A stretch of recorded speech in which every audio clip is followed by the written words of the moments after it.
अस्सलामुअलैकुम दोस्तों, सहाफ़ी टीवी के साथ मैं हूं इकरा हुसैन। दोस्तों, क्या आपने पेप्सी बनते देखी है और क्या आपको पता है कि इसमें कौन कौन सी चीज़ें इस्तेमाल होती हैं? आज की इस वीडियो में मैं आपको बताऊंगी कि पेप्सी को फैक्ट्रीज में कैसे बनाया जाता है। चलिए वीडियो स्टार्ट करते हैं। वीडियो की तरफ आगे बढ़ने से पहले अगर आपको ये वीडियो अच्छी लगे तो प्लीज लाइक एंड शेयर लाजमी कीजिएगा और हमारे चैनल को भी सब्सक्राइब करें ताकि हर न्यू वीडियो की नोटिफिकेशन आपको मिलती रहे। दोस्तों, सबसे पहले पेप्सी बनाने के लिए कार्बोनेटेड वाटर की ज़रूरत होती है। ऐसा पानी जिसमें कार्बन डाइऑक्साइड बहुत ज़्यादा मौजूद हो। इसमें कॉर्न सिरप का इस्तेमाल भी किया जाता है। पेप्सी में कैरेमल कलर का भी इस्तेमाल किया जाता है। इसमें फॉस्फोरिक एसिड, सिट्रिक एसिड भी डाला जाता है और लास्ट में शुगर तो मस्ट डाली जाती है।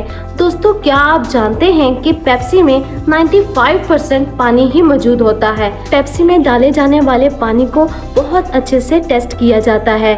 इसमें हर तरह की जरासीम को ख़त्म कर दिया जाता है ताकि पेप्सी के टेस्ट में कोई फ़र्क ना आ सके। अब दुनिया भर में बहुत सारे ऐसे लोग हैं जो पेप्सी पीना पसंद करते हैं। अगर वीडियो अच्छी लगी हो तो प्लीज़ लाइक एंड शेयर लाजमी कीजिएगा।